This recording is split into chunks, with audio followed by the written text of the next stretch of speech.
earlier today, you probably gave a complete stranger some money and he gave you food. You didn't know his name. You didn't know where he lived. You had no idea who his family was. And somehow, you both just trusted each other. Now think about the box that showed up at your door. You tapped a screen 2 days ago, and somehow that package traveled through warehouses, trucks, factories, and maybe dozens of people you've never met, and not one of them stole it.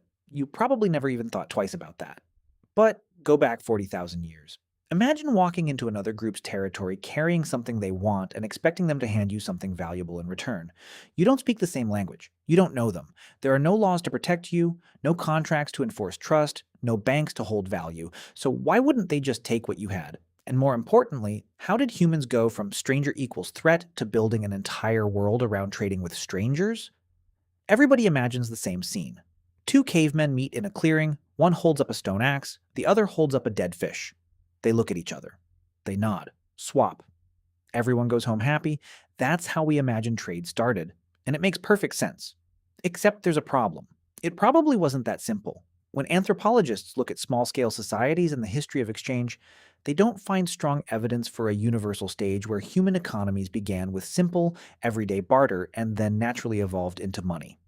Gift-giving, sharing, delayed reciprocity, and relationship-based exchange are often much more important in the societies we can actually observe. That doesn't mean barter never happened. It means the classic first came barter, then money story is far too neat, which is weird, because we know things were moving. Objects were traveling enormous distances long before anyone had coins, banks, or even writing. Take obsidian. It's volcanic glass, and when it fractures, it can produce an exceptionally sharp cutting edge. More importantly for archaeologists, different obsidian sources have distinctive chemical signatures, so researchers can often determine which geological source a particular artifact came from. And that's where things get interesting. Archaeologists have found obsidian hundreds of kilometers from its geological source, including prehistoric sites where researchers have proposed that the material moved through exchange networks rather than being carried directly by the people who originally collected it. In parts of Northeast Asia, evidence points to prehistoric movement of obsidian over several hundred kilometers, with some later prehistoric networks extending even farther. Shells tell a similar story. Marine shells and shell ornaments have been found far inland, sometimes hundreds of kilometers from the coast, showing that people were moving materials across surprisingly large regions. So something was moving. Objects, materials, information, relationships. Which brings us to the actual question, and it's not quite the one you think. Here's the part that gets genuinely weird. You find an object 500 kilometers from where its raw material came from. Your first instinct is to imagine somebody walking the entire distance, but they probably didn't have to. One mechanism archaeologists use to explain long-distance movement is called down-the-line exchange. Instead of one person traveling hundreds of kilometers, material can pass from one neighboring group to another, then another, then another. The evidence doesn't let us reconstruct every prehistoric exchange chain with certainty, but this model is well established as one possible explanation for long-distance distribution patterns. So imagine it.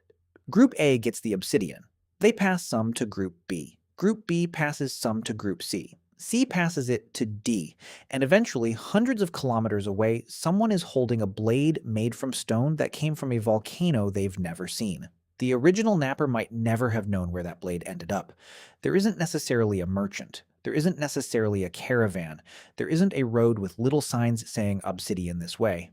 There's just a chain of relationships, and that changes the question completely. Because the difficult part isn't the swap. A 5-year-old can understand a swap. The difficult part is everything that has to happen before you trust the person standing across from you. You're holding something valuable. They're holding something valuable, and neither of you knows what the other person is going to do next. So how do you solve that? The answer may be one of the oldest tricks humans ever came up with. You stop making them strangers. We can see something like this in the Jew/Hwansi of southern Africa. Their traditional HX arrow system involved long-term gift partnerships between people living in different bands and territories. Gifts created and maintained relationships that could provide access to resources, alternate places to stay, and help during difficult times. People maintained multiple partnerships, some of them many kilometers away. And here's what makes that so different from the caveman and fish story. The exchange wasn't necessarily, you give me this, I give you that, we're even. Instead, the relationship could stretch across years. A gift today, a gift later, a favor when someone needs it, a place to stay when resources disappear. The thing being exchanged isn't just the object, it's the relationship attached to it. That's why the object can look almost useless from the outside. A bead, an ornament, something you can't eat, something you can't hunt with, something that isn't going to keep you warm tonight. But that's exactly why you're missing the point if you look at it like money. The object is carrying information. It tells both people, we have a relationship. You know me, I know you, we're connected, and that connection can become incredibly valuable. Because an immediate, perfectly balanced trade says, fair enough, we're done. A relationship that isn't settled keeps the door open. There's still a reason to come back.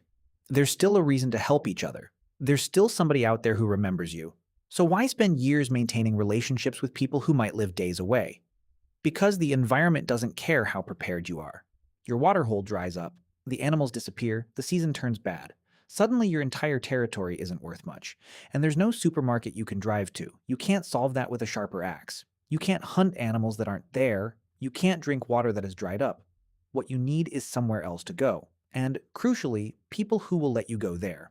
That's one of the functions researchers have identified for H0 networks, maintaining alternative relationships and places of access that could be valuable when local resources became scarce. Jew/Huansi partnerships could extend across large areas, helping spread risk across different environments. So you're not collecting beads, you're building doors. Every relationship is another place you might be able to walk into when your own patch fails. That's a completely different way of thinking about wealth. We think wealth is what you own. They could also afford to think about wealth as who would help you when you needed it. But there's still one massive problem. All of this works beautifully once the relationship already exists. What about the very first meeting? Two groups, no shared history, maybe no shared language. Nobody knows whether the people across the valley are friendly or dangerous, so you don't walk straight into their camp waving your most expensive possessions around.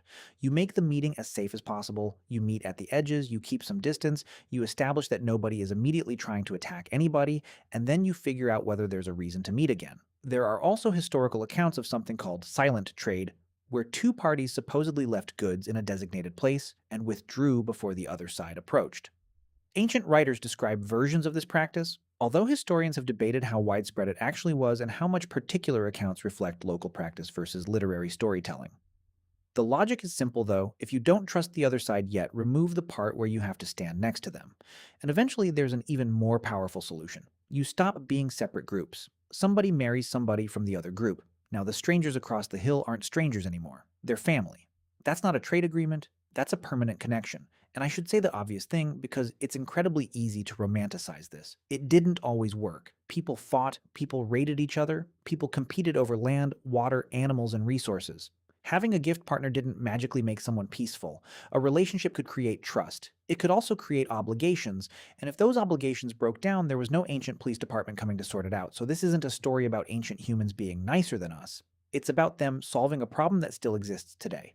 How do you cooperate with somebody who isn't family? How do you make a stranger predictable? How do you create enough trust that you can hand them something valuable without expecting them to simply take everything? Their answer was often, make the stranger less of a stranger. Which brings me back to that person who handed you your food earlier. Because look at what happens when you buy something today.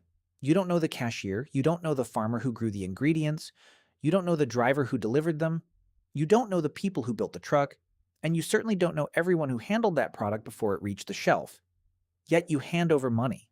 And nobody panics. That's because we built something ancient humans didn't have. Institutions, a legal system, banks, contracts, companies, payment networks, reputation systems, rules that make strangers predictable. Modern markets therefore don't require the same kind of personal relationship between buyer and seller that many small-scale exchange systems rely on. Instead, institutions and impersonal mechanisms can coordinate transactions among people who have never met.